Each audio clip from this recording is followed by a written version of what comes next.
Dieu lui-même, dans la personne du Saint-Esprit, habite dans le croyant. Trop souvent, ceux qui ont été remplis du Saint-Esprit pensent avoir reçu simplement une merveilleuse bénédiction, ou une sorte d'expérience spirituelle. Ils manquent complètement l'enseignement de la parole. 1 Jean chapitre 4, verset 4 dit: « Celui qui est en vous est plus grand que celui qui est dans le monde. » Le remplissage du Saint-Esprit signifie que lui, le Saint-Esprit, vient habiter en nous. Jésus a dit: « Et je prierai le Père, et il vous donnera un autre consolateur, afin qu'il puisse demeurer avec vous pour toujours. » Par conséquent, la 7e étape, et extrêmement vitale, de notre recherche du plus haut degré de foi consiste à réaliser que notre corps est le temple de Dieu. Dieu lui-même, dans la personne du Saint-Esprit, habite en nous. À l'époque de l'Ancien Testament, la demeure terrestre de Dieu était le tabernacle ou temple. Mais puisque Christ est mort sur la croix, est ressuscité et est retourné au ciel, envoyant le Saint-Esprit sur les croyants au jour de la Pentecôte, il n'habite plus dans un saint des saints créé par l'homme. Nos corps sont devenus son temple. La Bible dit dans 1 Corinthiens chapitre 6, versets 19 à 20.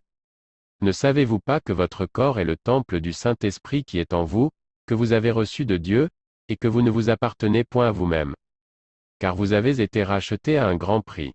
Glorifiez donc Dieu dans votre corps et dans votre esprit, qui appartiennent à Dieu. La Bible dit dans 2 Corinthiens chapitre 6, verset 16. Car nous sommes le temple du Dieu vivant, comme Dieu l'a dit. J'habiterai et je marcherai au milieu d'eux. Je serai leur Dieu, et ils seront mon peuple. Dans chaque crise de la vie, nous devrions instinctivement dire: je suis un conquérant, je suis plus que vainqueur, car le Créateur habite en moi, le plus grand vit en moi, il peut me fortifier, il peut me faire réussir. Je ne peux pas échouer. Ce n'est pas de la vantardise sur vous-même. Vous vous vantez à cause de celui qui est en vous. Trop souvent, cependant, les croyants remplis de l'esprit reculent devant les épreuves de la vie, et permettent inutilement au diable de les vaincre. Ils courent en pleurant sur les épaules de l'un et l'autre, priant pitoyablement, des faibles petites prières, se demandant pourquoi la victoire ne vient pas. Pourtant tout le temps l'aide est présente, parce que le Saint-Esprit est en eux prêt à les aider. Dans l'Église du Nouveau Testament, c'était l'exception plutôt que la règle d'avoir des croyants qui n'avaient pas reçu le remplissage du Saint-Esprit avec le signe surnaturel du parler en langue. Les apôtres ont reconnu la nécessité de l'Esprit de Dieu qui habite en eux, et ils l'ont souligné dans leurs enseignements aux nouveaux convertis. La Bible dit dans Actes chapitre 8, versets 14 à 15. Les apôtres, qui étaient à Jérusalem, ayant appris que la Samarie avait reçu la parole de Dieu, y envoyèrent Pierre et Jean. Ceux-ci, arrivés chez les Samaritains, prièrent pour eux, afin qu'ils reçussent le Saint-Esprit. La Bible dit dans Actes chapitre 9, verset 17. Ananias sortit, et, lorsqu'il fut arrivé dans la maison, il imposa les mains à Saul, en disant: Saul, mon frère, le Seigneur Jésus, qui t'est apparu sur le chemin par lequel tu venais, m'a envoyé pour que tu recouvres la vue et que tu sois rempli du Saint-Esprit. La Bible dit dans Actes chapitre 19, versets 1 à 2. Pendant qu'Apollos était à Corinthe, Paul, après avoir parcouru les hautes provinces de l'Asie, arriva à Éphèse.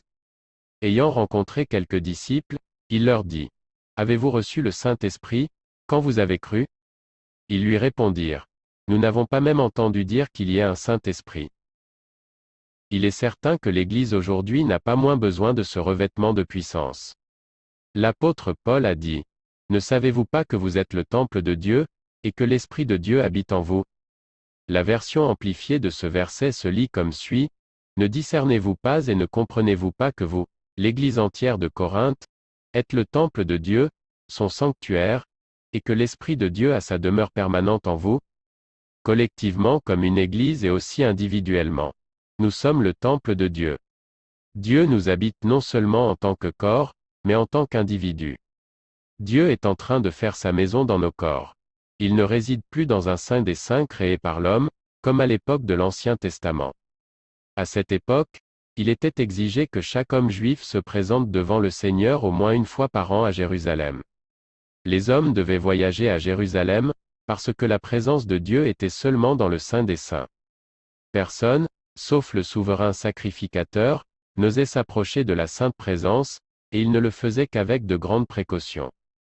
Quiconque pénétrait dans le Saint des Saints tombait mort instantanément.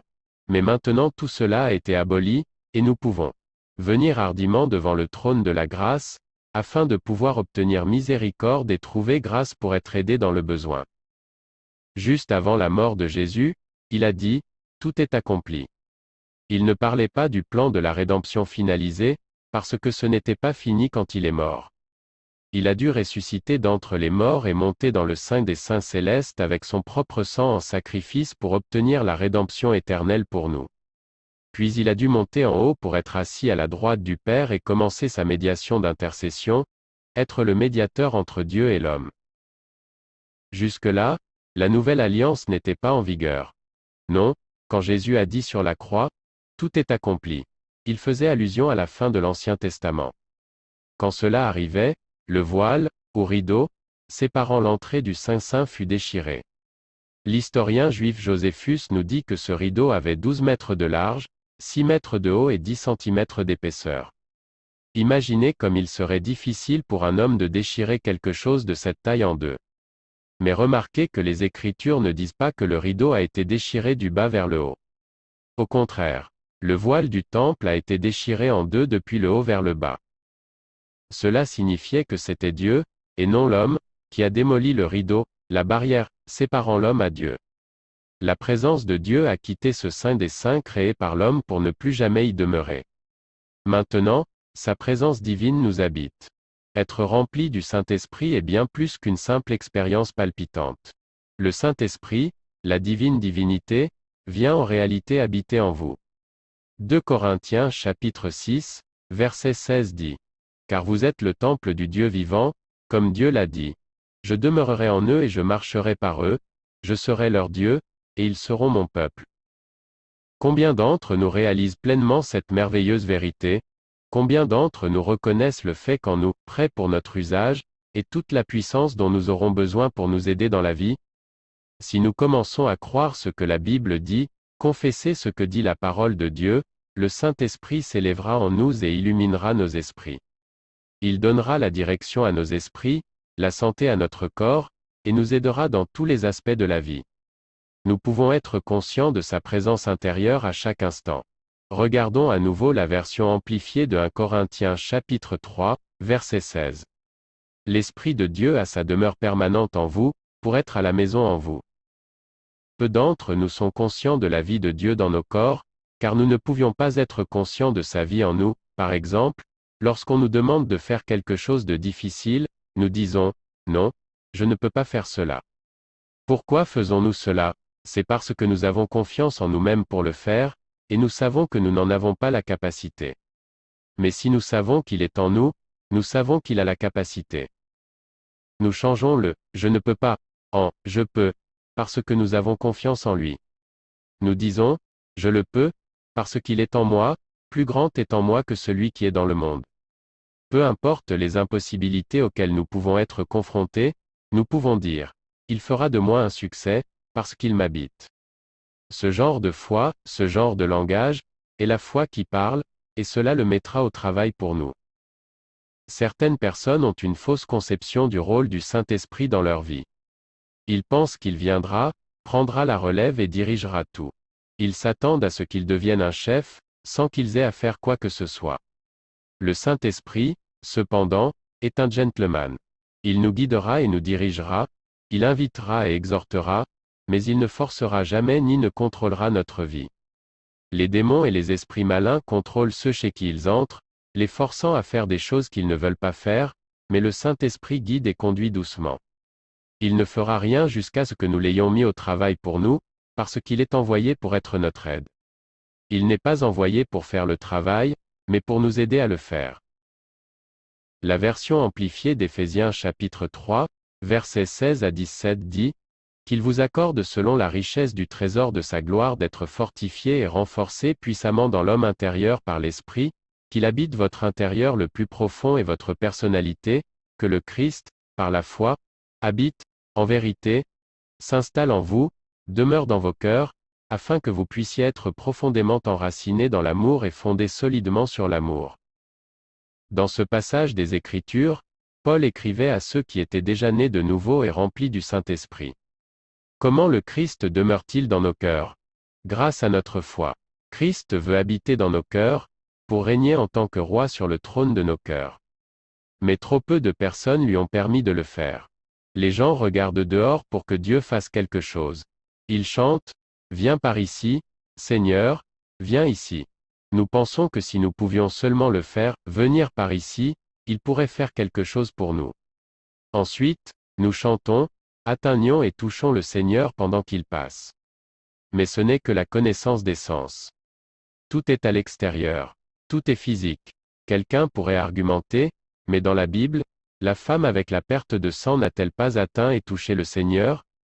Oui, mais c'était quand il était ici sur la terre sous forme physique. Maintenant, il n'est pas seulement avec nous, il est en nous. Nous n'avons pas besoin de le toucher. Il est toujours en nous. Mais cela ne nous servira à rien à moins de le savoir et de le croire, parce que le Saint-Esprit ne se lèvera pas et ne prendra pas le dessus. Quand nous savons qu'il est là, et que nous agissons intelligemment sur la parole de Dieu, il agira à travers nous. Nous pouvons dire, « Celui qui est en moi est plus grand que celui qui est dans le monde, plus grand est celui qui est en moi, je dépends de lui, il me fortifiera, il me fera réussir, parce qu'il est le maître de la création et il loge dans mon corps. »